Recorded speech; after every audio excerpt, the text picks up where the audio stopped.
बिस्मिल्लाहिर्रहमानिर्रहीम अस्सलाम वालेकुम। उम्मीद है आप सब ठीक ठाक होंगे और खैरियत से होंगे। तो आज जो है मैं बस थोड़ी सी चीज़ें किचन में मेरी खाली हो गई थी क्योंकि महीने का एंड होता है तो फिर ज़ाहिर सी बात है सारी चीज़ें जो है वो ख़त्म होना शुरू हो जाती हैं। तो मैं घी वगैरह मेरे पास ख़त्म हो गया था तो मैं उसको रिफ़िल कर रही थी दोबारा से। और इसी तरह से बस किचन के सॉरी थोड़े आज काम जो थे वो पेंडिंग में थे।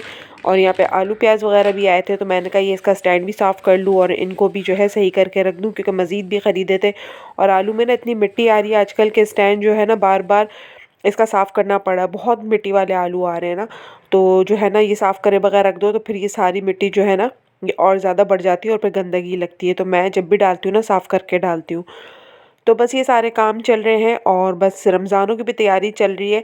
और साथ ही साथ इंशाल्लाह जो है रमज़ानों की भी प्रिपरेशन करूँगी, मतलब समोसे रोल वगैरह बना के रखूँगी क्योंकि मेरा बेटा माशाल्लाह से रोज़े रखता है ना और बेटी भी रख लेती है छोटी। तो उनको फिर भी यही होता है कि मम्मा आप रोल बनाएंगी, आप समोसे बनाएंगी। तो जाहिर सी बात है छोटे बच्चों का तो यही सारा कुछ होता है कि रोज़ा रखने के बाद उनको यही होता है कि अब हम अफ्तारी करेंगे, अब हम सहरी करेंगे। हत्ता कि अभी शबान के भी हम रोज़े रख रहे थे, मैं और मेरे हस्बैंड रखने शुरू किए। तो हम इनके सामने बात नहीं कर रहे थे ना, तो हम कोड वर्ड में ही बात कर रहे थे। तो मेरे हस्बैंड यही कहने लगे कि अगर इनके सामने बोल दिया ना कि हम रोज़ा रखेंगे तो जो है ये ना पीछे पड़ जाएंगे। और अभी इनके ना स्कूल में टेस्ट वगैरह भी चल रहे हैं, असेसमेंट ना। तो दोनों जो है ना फिर बहुत परेशान करेंगे। और यही हुआ कि मैं बेदहानी में ना जाके मैंने उनसे टाइम पूछ लिया कि ना सहरी का टाइम कितने बजे तक होगा, क्योंकि अज़ानें तो आजकल 6 बजे तक हो रही हैं, पौने 6 तक ना। तो मैंने ना बेदहानी में जाके ना बच्चों के सामने पूछ लिया। अब उनको जैसे ही पता चला कि मम्मा सहरी का टाइम पूछने आई हैं तो उन्होंने तो जो वाबेला मचाया है कि हम भी रखेंगे, हम भी रखेंगे। तो फिर यही बोला मैंने भी और इनके बाबा ने भी कि बेटा छुट्टी वाले दिन आप रख लेना, और वैसे भी ये नफली रोज़े हैं, ये बच्चे नहीं रखते। अभी रमज़ान आने वाले तो उसमें इंशाल्लाह फिर हम रखेंगे। तो बेटी तो मेरी बोलती अब तो मैं सोऊंगी ही नहीं, अगर मैं सो गई तो आप लोग सहरी कर लेंगे और मुझे नहीं उठाएंगे ना। तो बड़ी मुश्किल हो जाती है फिर जो है ना, हम रोज़े भी रखने के लिए ना हमें कोड वर्ड में बात करनी पड़ती है, वरना फिर बहुत तंग करते हैं ये लोग। और मेरे बच्चे तो ऐसे हैं कि अगर इन्होंने बोल दिया ना कि हम जागेंगे तो ये वाकई जागते हैं, फिर ये सोते भी नहीं है। तो और दूसरे दिन स्कूल, तो बड़े प्यार से समझा के और फिर यही मेरे पास आके मुझसे कहती है कि मम्मा आप सहरी में क्या खाएंगी। तो ज़ाहिर सी बात है बच्चे ना तेज़ होते हैं हर चीज़ को, वो समझते हैं कि माँ बाप को हम बेवकूफ़ बना लेंगे, लेकिन ये नहीं पता कि हम भी उनके माँ बाप हैं। तो मैंने ना उसके साथ ये मजाक किया, मैंने कहा बेटा ये नफली रोज़े है ना, रमज़ान तो आया ही नहीं अभी, तो इसमें ना कुछ भी नहीं खाते पीते, और अगर रोज़ा रखना होता है ना सिर्फ पानी पी के सो जाते हैं। तो ना चुपचाप खामोशी से चली गई कि उसने देखा कि कुछ खाना पीना तो है नहीं। तो इस तरह बच्चों के साथ जो है ना थोड़ी सी ट्रिक्स करनी पड़ती है, वरना बच्चे जो है ना बहुत, मेरे बच्चे तो बहुत तंग करते हैं। और बेटी तो मेरी ऐसी है, अगर मैं इसको सहरी में ना उठाऊँ ना तो बगैर सहरी का रोज़ा रख लेती है, जबकि अभी छोटी है 8 साल की। लेकिन फिर भी उसको इतना क्रेज़ है रोज़ा रखने का माशाल्लाह से, कि अगर नहीं भी उठाऊँ ना तो वो फिर सुबह उठ के ना कहती है आपने मुझे उठाया नहीं था ना, अब मैं जो है ना बगैर सहरी का रोज़ा रखूँगी। तो खैर बहरहाल यहाँ पे बस रमज़ानों की भी तैयारी करनी है। मटर वगैरह भी आए थे, ये भी छील के रख दिए मैंने कि जब ज़रूरत पड़े तो फिर आसानी हो जाती है। और जो है इनको फ्रीज़ कर दूँगी मैं। मेरा ना इतना दिल चाह रहा है कि वैसे तो अल्लाह का शुक्र मेरा घर साफ़ ही रहता है, क्योंकि मैं चलते फिरते जो है वो करती रहती हूँ झाड़ पोंछ अपने घर में। लेकिन अभी जो है ना चल रहा है पॉलन सीज़न, और इसमें ना मेरी तबीयत ना थोड़ी ख़राब हो जाती है क्योंकि मुझे है अस्थमा का इशू। तो ज़रा सी धूल मट्टी अगर मैं झाड़ लूँ ना, अभी भी शायद आपको मेरी आवाज़ से अंदाज़ा हो रहा हो कि मेरी ना नाक बंद हुई हुई है, क्योंकि मैं झाड़ू लगा कर ही आई थी। तो जबकि मैं मास्क लगाती हूँ और जो है ना बाकायदगी से मास्क लगाती हूँ, और अगर मैं अव्वल तो भूलती नहीं हूँ, और अगर ज़रा सा कुछ भूल चूक हो जाए तो मेरे हस्बैंड जो है मुझे मास्क ला के देते हैं कि ये लगाओ, क्योंकि पता है ना कि उसके बाद फिर मैं कितनी तकलीफ़ में आ जाती हूँ। क्योंकि अस्थमा वालों का यही है। और फिर जो है ना इन्हेलर वगैरह यूज़ करना पड़ता है, तो ये सारी चीज़ें बड़े मसले मसाइल होते हैं। और फिर दूसरे सबसे बड़ी बात कि वन मैन शो है हमारा, तो कि हमारे पास ना कोई मेड है ना हमारे साथ कोई हेल्पर है काम करने वाले, जो करना है हमने खुद ही करना है सारे काम। तो अगर हम ही बैठ गए तो फिर ज़ाहिर सी बात है कौन करेगा। और मेरे घर में तो ये हाल है कि अगर किसी को नमाज़ की टोपी भी नहीं मिल रही होती, मेरे मियाँ को बेटे को, तो वो मेरे पीछे ही आके बोलते हैं कि नमाज़ की टोपी का है।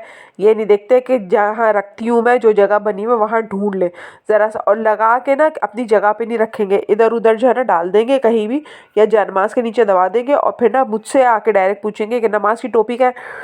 तो मैं अगर बीमार पड़ गई तो फिर तो बड़े ही मसले मसाइल है कि ज़ाहिर सी बात है कौन काम करेगा और कौन इनकी चीज़ों को ढूंढ के देगा। तो इस वजह से ना फिर मैंने ये बोला कि अभी थोड़ा सा मौसम ठीक हो जाए तो फिर मैं थोड़ी अपने घर की ना सफाई शुरू करूँगी। वैसे तो फ़ैन वगैरह सब साफ़ हैं और दीवारें वारें भी साफ़ है, मतलब से जाले वाले जो हो जाते हैं ना, अल्लाह का शुक्र मैं नहीं होने देती, क्योंकि मेरी अम्मी बोलती थी कि घर जाले होना ना घर में ये नहुसत की निशानी होती है, जिस घर में जाले लटकते हैं, और रिस्क में भी जो है ना बरकत ख़त्म हो जाती है। तो मैं जो है ना चलते फिरते डेली बेसिस पे जब भी झाड़ू लगाती हूँ ना, तो मुझे जहाँ नज़र आते हैं ना, तो मैं वहाँ ज़रूर जो है ना मतलब वो कर देती हूँ, साफ़ कर देती हूँ। तो इसलिए ना घर ऐसा नहीं होता कि मुझे जो है ना कोई बहुत ज़्यादा डीप क्लीनिंग की ज़रूरत पड़े महीने में और मैं इस तरह से सब चीज़ें करूँ, तो मेरी सफाई रहती है। लेकिन अभी एक रमज़ान का होता है ना कि रमज़ान आने वाले हैं, तो अब इंसान को होता है कि एक्स्ट्रा सफाई सुथराई करे अपने घर के अंदर और साफ़ सुथरा करे, क्योंकि रमज़ान में तो फिर ज़्यादातर टाइम जो इबादत में ही गुजरता है। तो लेकिन अभी हालत ऐसी हो रही है पॉलन सीज़न की वजह से, और इतना ज़्यादा मुझसे डस्ट और ये सारी एलर्जी, मुझे इस सीज़न से ना एलर्जी है, तो इस वजह से मैं अवॉइड कर रही थी कि मैं भी सफाई ना करूँ।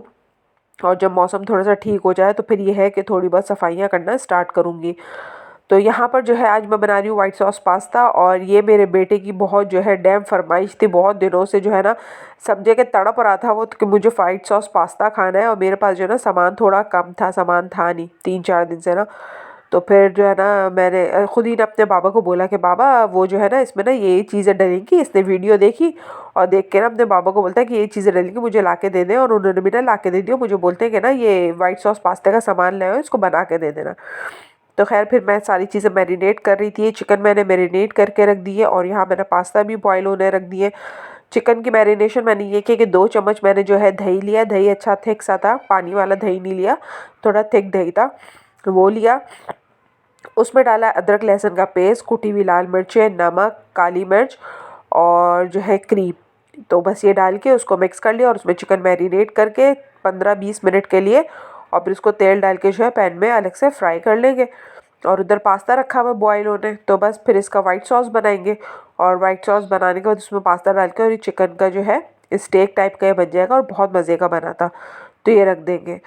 तो बस बच्चों की फरमाइश जो है यही रहती है इनसे, तो जब भी पूछो ना कि आज खाने में क्या बनाऊँ, तो ऐसी कोई आला किस्म की चीज़ बता दें कि जिसकी का हद नहीं। मैंने कहा इनसे तो पूछना ही बेकार है, यानी कि रोटी चावल सालन तो इन्होंने खाने ही नहीं है ना, इन्होंने जो भी खाना है बस कॉन्टिनेंटल ही खाना है। तो खैर बहुत दिन हो गए थे मैंने इनको कुछ बना के नहीं दिया था, तो इनके पापा भी बोल रहे थे कि बच्चों को बना के दो, फरमाइश कर रहे हैं, तो मैं कहा चलो आज इनके लिए बना देती हूँ। तो यहाँ बच्चों के लिए मैं बना रही थी ये वाइट सॉस पास्ता, और अपने लिए मैंने बनाई थी काली दाल और चावल बनाए थे। तो बस मैंने कहा कि थोड़ा बहुत हम भी टेस्ट कर लेंगे, क्योंकि माशाल्लाह शौक़ से खाते हैं तो फिर अच्छा ठीक ठाक खाते हैं। और यहाँ मैं ना नमक डालना भूल गई थी, तो फिर अब मैंने ऊपर से इसको बुरक दिया नमक को, और यहाँ मैं जो है तैयारी करी वाइट सॉस पास्ता की। तो अब इसमें जो है मैं मक्खन डालूँगी, और मक्खन डालने के साथ जो है 2 टेबलस्पून मैंने जो है कुकिंग ऑयल भी डाला था इसमें, और मक्खन अच्छी तरीके से मेल्ट हो जाएगा। इसे थोड़ा सा चलाएंगे, कुकिंग ऑयल भी डाल चुकी हूँ मैं इसमें। अब ये मक्खन मेल्ट हो गया यहाँ पे, और साथ ही इसमें जो है एक डिब्बा जो है मैंने दूध का सॉरी पहले मैदा डलेगा, 2 टेबलस्पून, 2 नहीं 1.5 चम्मच, हाँ एक ये पूरा है और एक ये आधा, 1.5 चम्मच मैंने इसमें मैदा डाला, और मैदे को डाल के अच्छी तरीके से इसको चला लिया ताकि इसमें कोई लम्प्स ना बने। और जब मैदा थोड़ा सा भुन जाएगा तो फिर इसमें दूध शामिल करके और सारी दूसरी जो चीज़ें वो डाल दूँगी।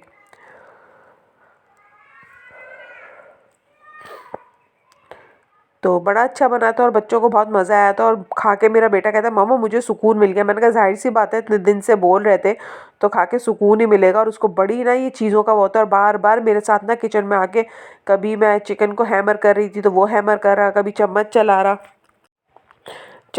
रहा, और ना बहन को बार बार तंग कर रहा कि आज का तो ना वाइट सॉस पास्ता मैंने बनाया, मम्मा ने थोड़ी बनाया, मैंने बनाया। और कभी मैं ये डालूँगा, मैं ये डालूँगा, तो उसको बड़ा जो है ना शौक़ चढ़ा हुआ था कि मैं आपके साथ खड़े होके ना कुकिंग करता हूँ। तो मैंने कहा चलो आ जाओ। तो कुछ ना कुछ मेरे साथ लगा हुआ था, बातें भी करे जा रहा था, और जो है ना मेरे खाना पकाने में हेल्प भी कर रहा था कि मम्मा मैं ये कर दूँ, मैं ये कर दूँ। मैंने कहा चलो आज जिससे बड़े शौक़ हो रहा है तो इससे भी थोड़ा सा काम करवा लेते। तो मैंने ऐसे ही मज़ाक किया, मैंने कहा इतनी मेरी हेल्प करनी तो एक काम करो बर्तन धो दो। तो ना हँस रहा, कह रहा ये नहीं कर सकता। मैंने कहा हाँ, यही काम नहीं कर सकते बस, बाकी तो सारे काम कर लोगे। और किचन में बर्तन धोना ना सबसे मुश्किल काम है यार, और जबकि मेरी फैमिली 4 लोगों की फैमिली है, लेकिन उसके बावजूद इतने बर्तन निकलते कि मेरी समझ में नहीं आता कि कहाँ से इतने बर्तन निकलते हैं। धो धो के जो है ना हालत ख़राब हो जाती है, और जो है ना बस बर्तन ख़त्म नहीं होते। जब किचन में हो ना कोई इतना समय काम करो ना तो इतने ढेर बर्तन जो है ना जमा हो जाते हैं। तो बस यहाँ पे मैंने इसमें दूध डाल के इसको अच्छी तरीके से जो है मिक्स कर दिया है और इसमें मैंने नमक डाला है। ये कुटी हुई लाल मिर्चें हैं, सॉरी कुटी हुई काली मिर्चें हैं और ये कुटी लाल मिर्चें अब मैं डालूँगी इसके अंदर। तो ये सारी चीज़ें डाल के और इसको थोड़ा सा पकाएंगे और इसमें फिर जो मैक्रोनी है पास्ता वो ऐड कर देंगे।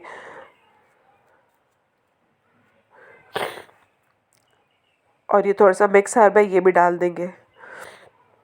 तो बस ये सीज़न ना बहुत ख़तरनाक होता है जो है ना, इसमें नज़ला और जो है ना एलर्जी वगैरह सारी चीज़ जो है ना ऐसा लगता है जैसे उमड़ के ना बाहर निकल रही है।